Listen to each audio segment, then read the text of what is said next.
지난번에 우리가 느헤미야 1장 말씀을 보면서 바른 기도가 무엇인지에 대해서 생각해 보았습니다. 내 하나님이 어떤 분이신지를 알고 그분을 인정하면서 그 하나님을 부르는 일, 이 하나님의 말씀을 가지고 하나님의 마음에 나를 일치시키며 드리는 기도에 대해서 살펴보았죠. 그러니까 바른 기도라는 것은 하나님을 올바로 알고 그분의 마음에 집중하는 기도였습니다.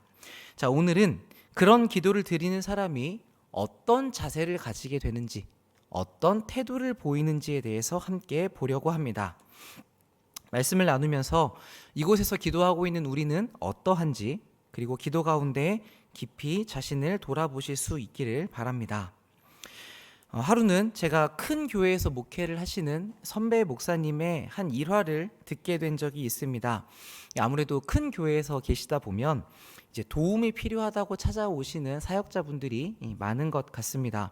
그래서 그분들을 만나서 이야기를 들어보시는데 참 그 여러 가지 사정들이 많아서 이야기를 듣다 보면 참 너무 딱하기 때문에 내가 도와줘야겠다 이런 마음이 좀 드신대요. 그래서 이 목사님께서도 그러면 그 도움이 필요한 부분에 대해서 지금 어떤 계획을 가지고 어떻게 진행하고 계십니까? 이렇게 물어보신다고 하신답니다. 어떤 진행이 되고 있는지를 들어보시고 거기에서 내가 이 부분을 좀 도와주면 되겠다. 이제 그거를 발견하려고 하신 것이죠. 물론 찾아오신 분마다 대답이 다 다르시겠지만 그 중에는 네, 목사님 열심히 기도하고 있습니다 라고 하시는 분들도 있다고 하십니다. 틀린 대답이 아니죠. 기도하는 게 너무나 중요하니까. 그래서 이 목사님도 자, 그러면 그렇게 열심히 기도하시면서 어떤 계획을 세우고 계십니까? 라고 다시 물으시는데 그때도 자신 있게 저는 그런 계산 전혀 하지 않고 기도만 하고 있습니다. 이렇게 이야기하시는 분들이 있다고 합니다. 자, 여러분 같으면 이런 대답을 들으실 때 어떤 마음이 드시겠습니까? 그때 이 이야기를 들려주시는 목사님께서 진짜 저희가 이제 목회자 후배들이니까 솔직하게 표현을 해주셨는데 뭐라고 얘기하셨냐면 이런 대답을 들으면 막 도와주려고 하다가도 확 짜증이 나신대요. 그래서 그 사람에게 이제 기도만 하면 어떻게 합니까? 그 기도를 하면서 뭔가 대안을 가지고 움직여야 되지 않겠습니까? 하면 또 목사님 하나님이 하시겠죠. 이렇게 이야기를 하신답니다. 그러니까 이 정도 되면 이제 그냥 돌려보내시는 것 같아요. 그러니까 선배 목사님께서 이 상황을 예로 들어주시면서 이렇게 덧붙이셨습니다. 이러한 대답이 겉으로는 매우 믿음이 있는 것처럼 보일 수 있지만 자칫 잘못하면 명분상의 기도가 될 수 있습니다. 그러니까 실제로는 아무것도 하지 않고 있으면서 내가 지금 기도하고 있기 때문에 이 명분이 확실하기 때문에 현실과는 동떨어진 기도가 될 수 있다는 가르침이었습니다. 우리 신앙의 모범이신 예수님께서는 어떻게 기도하셨습니까? 제가 볼 때 예수님은 하나님 아버지 도와주십시오 라고 기도만 하면서 멈춰있던 적이 없으셨던 것 같습니다. 오히려 주님은 아버지께서 하나님의 뜻을 나를 통해서 이루려고 나를 이 땅에 보내셨다라고 자주 말씀을 하셨죠. 그래서 항상 기도할 때 어떻게 기도하시냐면 하나님 이렇게 해 주십시오. 제가 하나님의 뜻을 행할 수 있게 해 주십시오. 이렇게 무언가 적극적으로 기도를 하셨습니다. 그 대표적인 예가 겟세마네에서 드려진 기도였죠. 너무나도 피하고 싶지만 그럼에도 자기를 부인하고 십자가를 선택하는 것, 이 하나님의 뜻에 자기를 일치시키려고 애썼던 그 사투의 현장이 바로 기도의 자리였습니다. 그러니까 우리 주님은 그 주어진 공생애의 삶에서 하나님의 뜻을 자신을 통해 드러낼 수 있도록 살려고 기도하셨던 것처럼 보입니다. 그래서 우리에게 가르쳐 주신 기도의 내용도 주기도문이라고 하는 것도 내용이 어떻습니까? 하나님의 영광을 위해서 우리가 오늘 어떻게 살아가야 되는가에 대해서 가르쳐 주고 있죠. 그러니까 이렇게 보면 기도는 하나님의 마음에 집중하며 하나님의 뜻을 구하는 자리이자 그 뜻대로 우리가 무엇을 할 수 있을까를 고민하고 계획을 세우는 자리인 것 같기도 합니다. 오늘 우리가 읽었던 느헤미야는 우리에게 이런 자세에 대해서 명확하게 보여줍니다. 이 2장 본문은 1장으로부터 4개월 정도 지난 후의 일입니다. 아마도 느헤미야는 이 4개월 동안 계속해서 예루살렘에 대한 슬픔을 가지고 기도했던 것 같습니다.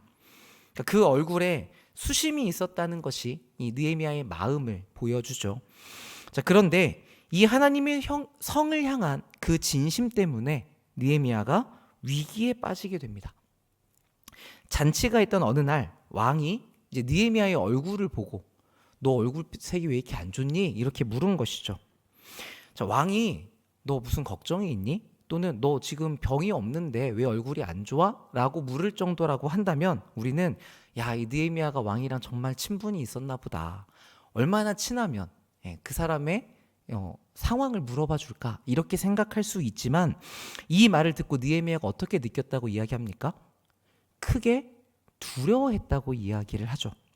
왜냐하면 이 시대에는 왕이 너 표정이 왜 그러냐? 마음에 안 드는데 야 데려가서 없애. 이러면 바로 죽을 수도 있는 그런 시대였기 때문입니다.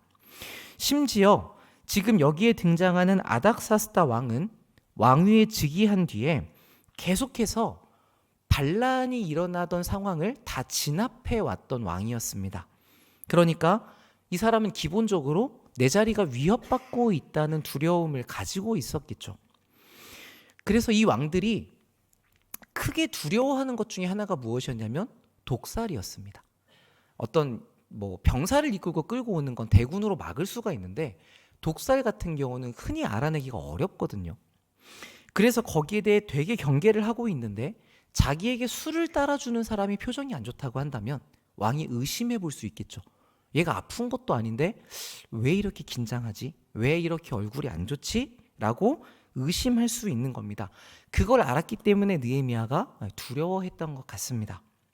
그래서 이렇게 이야기하죠. 제 조상들의 묘실이 있는 성이 황폐하니 제가 어찌 좋을 수 있겠습니까?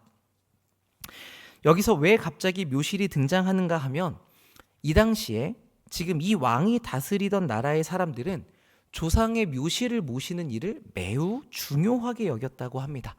그래서 느헤미야는 우리의 묘실이 지금 다 회파되었다라고 강조해서 얘기를 한 거죠. 근데 왕이 이 말을 듣고 충분히 납득을 하지 않습니까? 아, 그럼 너가 그럴 수 있겠구나. 실제로 그 예루살렘이 멸망했다는 것도 알고 있었기 때문에 더 의심하지는 않았던 것 같습니다. 그러니까 지금 느헤미야가 한 말은 사실이면서 동시에 이 왕의 공감을 살 수 있는 매우 지혜로운 말이었던 것이죠. 그래서 왕이 반응을 합니다. 야, 그럴 수 있지. 그러면 너는 내가 무엇 해주기를 원하느냐? 그러자 느헤미야가 그 순간에 하나님께 묵도했다고 이야기하죠. 왕 앞에서 그 짧은 순간에도 기도를 합니다.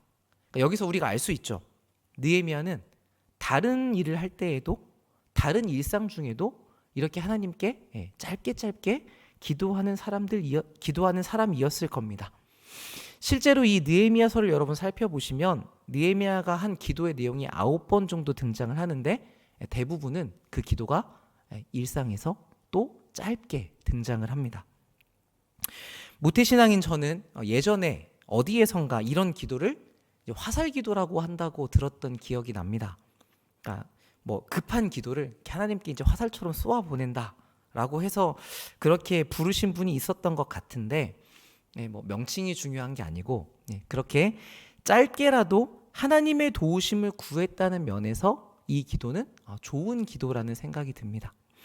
자, 그런데 저는 이렇게 짧게 기도하십시오 라고 여러분에게 기도의 한 방식을 가르쳐 드리는 것도 좋다고 생각하지만 느헤미야가 보여주는 이 기도에서 배워야 될 진짜는 그의 모든 삶의 순간에서 하나님을 계속적으로 의식하고 있었던 태도라고 생각합니다.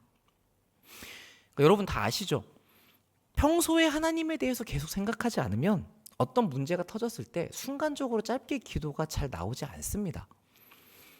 그러나 지금 일상에서 하나님이 계속 나와 함께 계시다는 것을 알고 그리고 평소에도 그 하나님의 함께 하심을 인식하고 있으면 우리가 어떤 형식을 꼭 따르지 않더라도 어떤 일이 벌어질 때 하나님께 짧게 기도를 하게 되죠.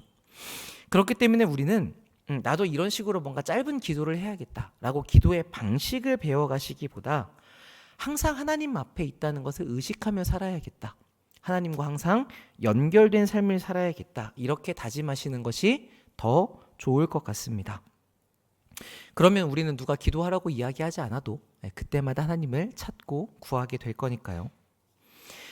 자, 이 왕의 질문을 들은 느헤미야는 잠시 하나님께 기도한 뒤에 그 자리에서 곧장 대답합니다. 나를 보내서 그 예루살렘 성을 건축하도록 허락해 주십시오. 그러자 왕이 대답을 하죠. 그럼 얼마나 걸릴 것 같으며 언제 돌아올 것이냐. 그러니까 왕이 지금 느헤미야를 보내주려고 생각하는 것 같아요. 자, 이것을 눈치채고 느헤미야는 제가 이만큼 걸립니다. 기한을 말하면서 추가적인 도움을 요청합니다. 옛날에 저희가 느헤미야 1장을 보실 때 이 예루살렘과 수산성이 얼마나 멀리 떨어져 있었는지 제가 보여드렸잖아요. 가는데 이 땅이 워낙 넓다 보니까 뭔가 확인을 하면 시간이 오래 걸립니다. 그래서 그 확인하는 절차를 줄일 수 있도록 바로 넘어갈 수 있도록 왕의 편지를 적어주시고, 그리고 제가 그 땅에서 공사를 할 때 필요한 나무들을 좀 쓸 수 있게 해주십시오. 이렇게 요청을 하죠. 그러니까 즉각적으로 그리고 되게 많은 것들을 부탁했는데 왕이 그걸 다 승낙합니다. 자, 이 왕이 허락한 내용을 느헤미야가 어떻게 받아들였습니까? 하나님의 선한 손이 나를 도우셨다라고 이야기를 하죠. 그러니까 일상이 벌어지는 일에서 하나님의 간섭하심과 개입하심을 계속 인식하고 있기 때문에 이 왕의 승낙도 하나님이 도우신 일이다라고 느헤미야가 알았던 것입니다. 자, 그런데 하나님의 도우심이 그 정도에서 멈추지 않죠. 느헤미야가 요구한 것을 다 들어줄 뿐만 아니라 그가 요청하지도 않았는데 왕이 먼저 군대를 보내서 너를 호위해 주겠다고 이야기를 합니다. 그러니까 어찌 보면 너 얼굴빛이 왜 그러니? 그 순간에 목숨이 위협받는 순간이었을 수 있는데 그게 한순간에 너무나도 잘 풀린 것을 보게 되죠. 느헤미야가 4개월 동안 하나님 앞에 엎드려 기도했던 일의 응답은 이렇게 시작이 되었습니다. 우리가 오래 기도하고 있는 내용에 대해서 이런 일이 일어나기를 바랍니다.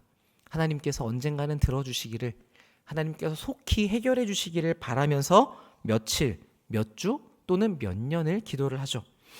그런데 그런 내용들이 잘 해결이 될 때도 있지만 때로는 해결이 잘 안 될 때도 있습니다.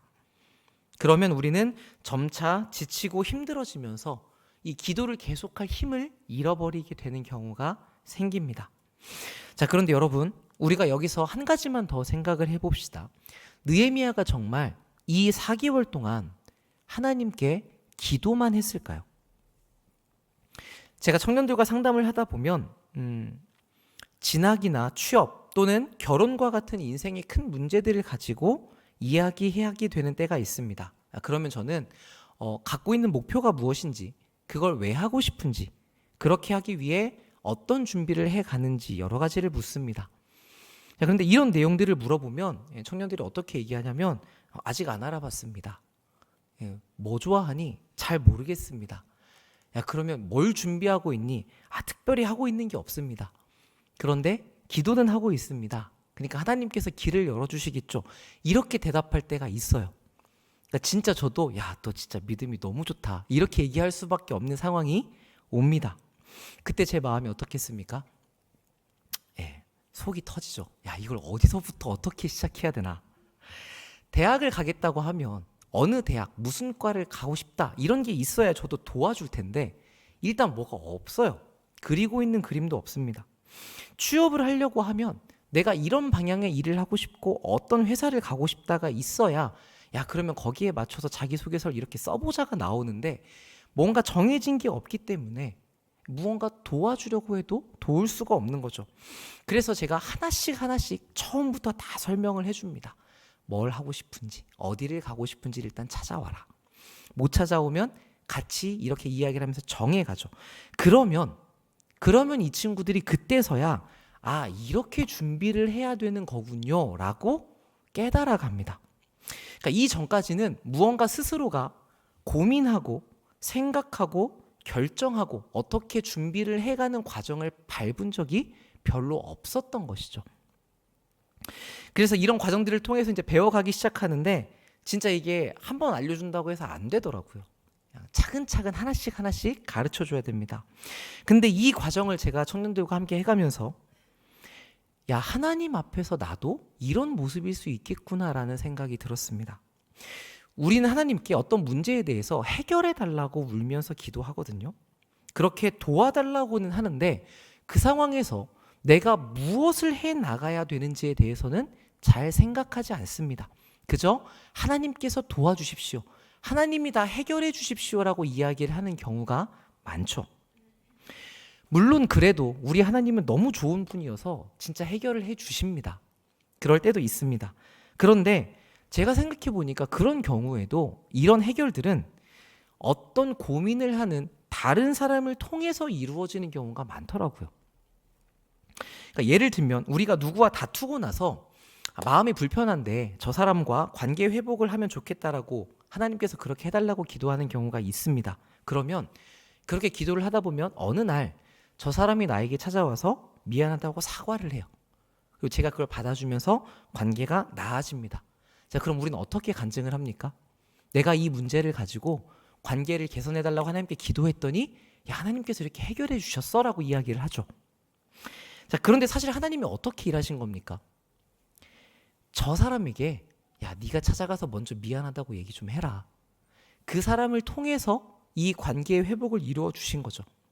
그러니까 나는 기도했고 하나님이 그 기도대로 응답해 주셨습니다. 그건 맞아요. 그런데 똑같은 상황에서 상대편은 어떻게 움직였습니까?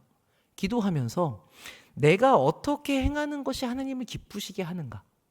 내가 어떻게 움직이는 게 하나님의 뜻일까를 고민하고 그것을 실행했습니다. 자, 그러면 이 두 가지 상황에서 누가 더 성숙한 모습을 보이고 있는 겁니까? 그러니까 우리가 나의 기도 응답만이 아니라 조금 더 넓게 상황을 볼 수 있으면 좋을 것 같아요.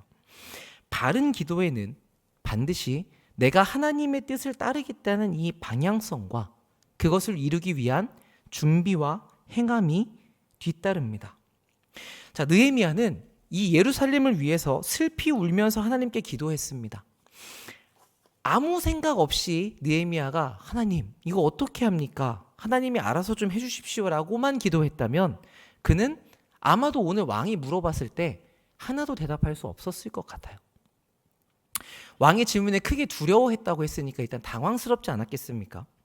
거기서 그냥 우리 민족이 멸망해서 너무나 슬픕니다 라고만 이야기를 했다면 이 이스라엘을 멸망시킨 나라가 어느 나라예요? 지금 이 왕이 다스리는 나라잖아요. 그러니까 왕은 거기에서 마음이 상했을 수도 있겠죠. 그러니까 느헤미야가 미리 고민하지 않았다면 이 왕의 마음을 설득할 만한 묘실이라는 적절한 말을 꺼내기도 어려웠을 수 있고 가는 길이 얼마나 걸릴지 공사를 마치면 언제 돌아올 수 있을지도 즉각적으로 대답하기가 어려웠을 겁니다. 여러분 1500m를 가서 공사를 해야 돼요. 성벽을 쌓는 일입니다. 그리고 돌아오려면 얼마나 걸릴까요? 나무는 어디서 구할까요? 그러니까 이런 얘기들은 준비해두지 않았다면 이렇게 즉각적으로 나아가기가 어려운 이야기인 거죠. 또 내가 빨리 지나갈 수 있도록 해주십시오. 산을 감독하는 사람에게 나무를 쓸 수 있게 해주십시오 라고 요청했던 것도 다 느헤미야가 미리 준비했던 내용이기 때문에 가능했을 것 같습니다. 하나님께서 예루살렘을 위하여 애통하는 마음을 느헤미야에게 먼저 주셨습니다. 그래서 느헤미야가 그 마음을 가지고 기도했죠. 넉 달 동안 기도를 했을 텐데 그런데 그 1장의 내용처럼 기도를 하다 보니까 아마도 이런 생각이 들었던 것 같습니다. 하나님은 분명히 약속한 대로 우리에게 이 말씀을 신실하게 지키실 텐데 그러면 우리는 분명히 다시 예루살렘으로 돌아가게 될 텐데 그러면 그때 무너진 성벽은 누가 건축할까? 이거 누군가 해야 되는 일이구나. 그러면 그 성을 누가 쌓을까? 이런 느헤미야의 고민이 결국은 하나님 저를 보내주십시오. 하나님 제가 그 성을 쌓겠습니다로 맞췄을 수 있을 것 같습니다. 그러니까 우리가 기도를 하면서 하나님과 마음이 통하게 되면 어떤 일이 일어나냐면 일이 알아서 되도록 멈춰 있기보다는 자신이 하나님께서 원하시는 바를 이루어 드리겠다고, 내가 그 일에 헌신하겠다고 자원하게 됩니다. 이사야 선지자가 하나님 앞에 섰을 때 그랬고, 그리고 예수님이 또한 그러셨죠. 그래서 이런 사람들은 항상 하나님이 나를 두신 자리에서 내가 무엇을 할 수 있을지를 찾습니다. 때로는 내가 무엇을 해야 되는가를 고민하지만 아직 실행의 때가 이르질 않아서 기다려야 되는 경우가 있을 수 있습니다. 그러나 이 목적을 이루기 위한 계획을 여전히 고민하면서 하나님께서 허락해 주실 때를 준비하죠. 그 과정에서 우리가 결정을 내린 것이 항상 옳지는 않을 수 있습니다. 그러나 하나님을 위해서 그런 선택을 하고 실행하고 또 기도하고 반성하면서 야, 이게 더 하나님이 기뻐하시는 일이었구나라는 것을 배워갈 수 있는 것이죠. 어떻게 보면 느헤미야도 처음에 이것을 기도하면서 야, 다른 사람을 보내서 성벽을 쌓도록 만들어 볼까? 아니면 현지에 있는 사람들이 잘 공사를 할 수 있도록 내가 도움을 줄까? 여러 가지로 고민을 했을 것 같다는 생각이 듭니다. 그런데 결국 어떤 결정을 내렸냐면 야, 내가 가야겠구나. 여기까지 도달을 했던 것 같아요. 그러니까 이렇게 우리가 하나님의 뜻을 이뤄드리기 위해서 고민하고 또 결정하는 그런 상황들 안에서 우리의 기도는 내가 하나님의 마음에 일치되는 정도만큼 더 바뀌어 갑니다. 그리고 하나님께서 그 모든 과정에 우리에게 맞춰서 일해 주심으로 우리가 거기에 발맞춰 자라가는 것이죠. 그래서 우리가 정말 아무것도 할 수 없는 상황에 처한 것 같다고 하더라도 사실 거기에서 하나님께서 나에게 무엇을 원하시는가, 이 부분을 찾고 움직일 수 있습니다. 그걸 하라고 하나님께서 그 상황 가운데 우리를 두신 것이기 때문입니다. 자, 여러분, 이 이야기를 반대로 이야기해 보겠습니다.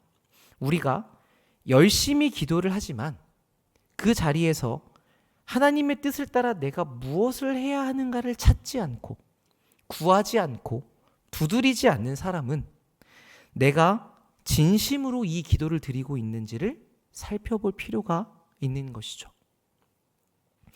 어쩌면 이 시간은 내가 기도하고 있기 때문에 이런 명목상의 기도가 되어서 하나님이 우리를 훈련시키는 일을 따라가지 않고 멈추어 있는 상황, 나를 통해 이루실 하나님의 일하심을 경험할 기회를 놓치는 것일 수 있기 때문에 우리는 우리의 기도를 살펴보아야 합니다. 여기 계신 분들은 다 기도하시는 분들이시죠. 새벽에도 또 수요일에도 오늘도 모여서 기도를 하십니다. 그리고 21일간 여러분 다니엘 기도회로 모이느라 참 많이 애도 쓰셨습니다. 이렇게 교회에 기도의 자리를 지키는 분이 계시다는 것은 서로에게 참 큰 힘이 됩니다. 그리고 특히 오랜 시간 동안 기도의 자리를 지키는 성도님이 계신다는 것은 참 우리에게 든든함을 주죠. 그게 얼마나 힘든 일인지를 잘 알기 때문에 참 애 많이 쓰셨겠다, 그 자리를 지키느라 참 고생하셨겠다 싶은 생각이 듭니다. 자, 그런데 여러분, 그렇게 여러분이 기도하시고 기도의 자리를 지켜오시는 동안 우리는 무엇을 결단하고 무엇을 계획하고 무엇을 준비하였습니까? 그 기도의 시간에서 빚어낸 기도의 내용이 무엇이 있는지를 확인해 보는 게 중요하죠. 하나님께서 우리에게 요구하시는 바가 무엇이 있을까요?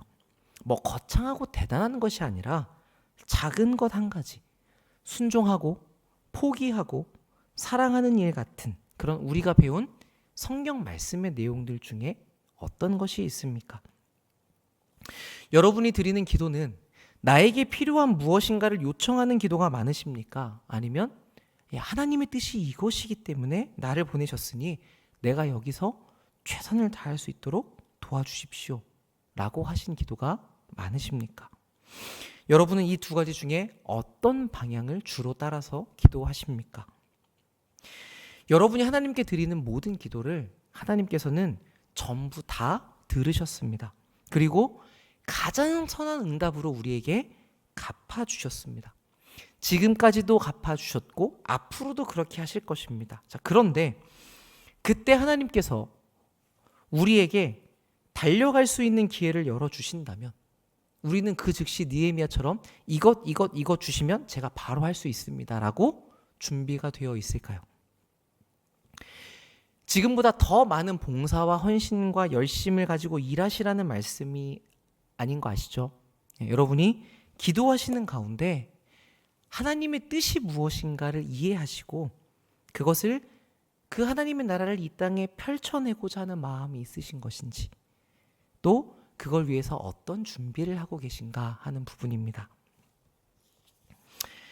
우리는 하나님께서 새 일을 행하시는 분이라는 것을 믿습니다. 그런데 막상 하나님께서 새 일을 행하시겠다고 하면 우리는 당황합니다. 아직 거기까지는 순종할 준비가 안 되어 있기 때문이죠. 거기까지 하나님을 믿고 따라갈 만큼 아직 신뢰가 쌓여있지 않아 있을 수 있습니다. 이 부분에서 우리는 준비가 필요합니다. 그래서 어쩌면 하나님께서 지금 어떤 일을 안 하시는 것이 아니라 하나님이 계속 우리의 준비되기를 기다리고 계시는 것일 수 있죠. 저는 이 가나안 입성 장면이 이것을 잘 보여준다고 생각합니다. 하나님은 출애굽한 뒤에 얼마 지나지 않아 이스라엘을 약속의 땅으로 들여보내려고 하셨습니다. 우리는 40년 걸려서 되게 오래 걸렸다고 생각하지만 하나님이 원래 의도하신 때는 그때가 아니었습니다. 그런데 가나안 땅 앞에 딱 두고 정찰을 시킨 다음에 자 이제 들어가자 하는데 누가 거부합니까? 준비되지 않은 이스라엘 백성들이 거부를 하죠. 그래서 이 광야 생활 40년은 무엇이냐면 이 미숙한, 그래서 불순종했던 자녀들을 잘 가르쳐서 가나안에 다시 들어갈 수 있는 순종의 세대를 세우시는 과정이었습니다. 그러니까 어쩌면 여러분들이 지나오신 시간들도 그렇게 준비되는 과정이었을 수 있는 것이죠. 모세에 비해서 별로인 것처럼 보이는 여호수아가 서더라도 하나님이 세우신 사람이라고 한다면 순종하겠다고 하는 준비, 적진 앞에서 할 일을 하라고 하시거나 여리고성을 그냥 돌기만 하라고 하셨을 때 그게 지금까지 내가 해오던 것과 많이 다르다고 하더라도 그 말씀을 기쁘게 따르겠다는 준비된 세대 말입니다. 우리의 기도는 내 뜻에 하나님을 준비시키는 것이 아니라 하나님의 뜻에 맞추어 나를 준비하는 자리였으면 좋겠습니다.